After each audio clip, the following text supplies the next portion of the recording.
Hey guys, it's me, Lily Rose, and we are continuing on today in the book of Luke, chapter 19. It says, Jesus entered Jericho and made his way through the town. There was a man there named Zacchaeus. He was one of the most influential Jews in the Roman tax collecting business, and he had become very rich. He tried to get a look at Jesus, but he was too short to see over the crowds. So he ran ahead and climbed a sycamore tree beside the road so he could watch from there. When Jesus came by, he looked up at Zacchaeus and called him by name. "Zacchaeus," he said, "come down, quick, for I must be a guest in your home today." Zacchaeus quickly climbed down and took Jesus to his house in great excitement and joy. But the crowds were displeased. "He has gone to be the guest of a notorious sinner," they grumbled. Meanwhile, Zacchaeus stood there and said to the Lord, "I will give half of my wealth to the poor, Lord. And if I've overcharged people on their taxes, I will give them back 4 times as much."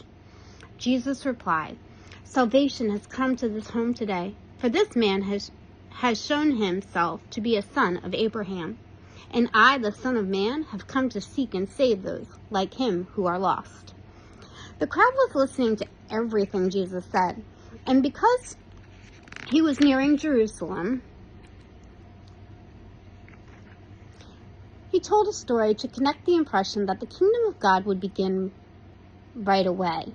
So they were thinking like he was going to rise up and like have a militant thing and take over everything.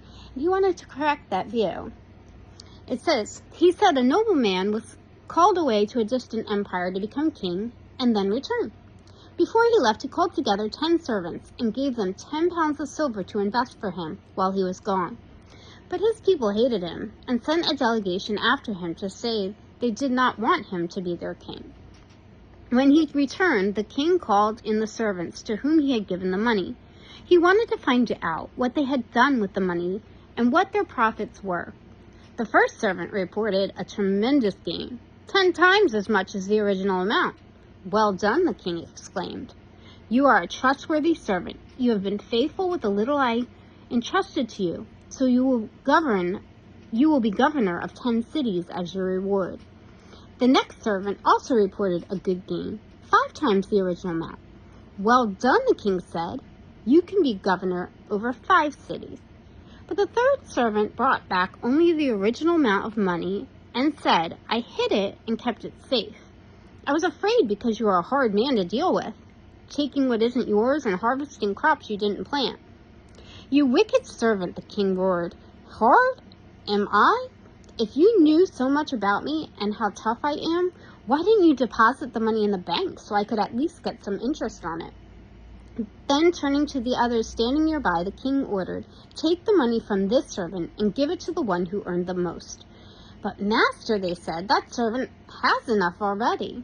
"Yes," the king replied, "but to those who use well what they are given, even more will be given. But from those who are unfaithful, even what little they have will be taken away. And now about these enemies of mine who didn't want me to be their king, bring them in and execute them right here in my presence."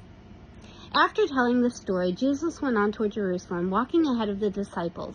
As they came to the town of Bethphage and Bethany on the Mount of Olives, he sent 2 disciples ahead. "Go into the village over there," he told them, "and as you enter it, you will see a colt tied there that has never been ridden. Untie it and bring it to me. If anyone asks what you are doing, just say the Lord needs it." Guys, I don't know about you, but I would be terrified. I'd be walking in there like, somebody needs to not see us, take this donkey, kind of thing. But they were obedient to the Lord. So they went and found the colt, just as Jesus said. And sure enough, as they were untying it, the owners asked them, "Why are you untying our colt?" And the disciples simply replied, "The Lord needs it." So they brought the colt to Jesus and threw their garments over it for him to ride on. Then the crowd spread out their coats on the road ahead of Jesus. As they reached the place where the road started down from the Mount of Olives, all of his followers began to shout and sing as they walked along, praising God for all the wonderful miracles they had seen. "Bless the King who comes in the name of the Lord. Peace in heaven and glory in highest heaven." Some of the Pharisees among the crowd said, "Teachers, rebuke your followers for saying things like that." He replied, if they kept quiet, the stones along the road would burst into cheers. As he came closer to Jerusalem, Jesus saw the city ahead. He began to cry, I wish that even today you would find the way of peace. But now it is too late, and peace is hidden from you. Before long, your enemy will build ramparts against your walls and encircle you and close in on you. They will crush you to the ground and your children with you. Your enemies will not leave a single stone in place because you have rejected the opportunity God offered. Then Jesus entered the temple and began to drive out the merchants from their stalls. He told them, the scriptures declare my temple will be a place of prayer, but you have turned it into a den of thieves. After that, he taught daily in the temple. But the leading priests, the teachers of religious law, and other leaders of the people began planning how to kill him.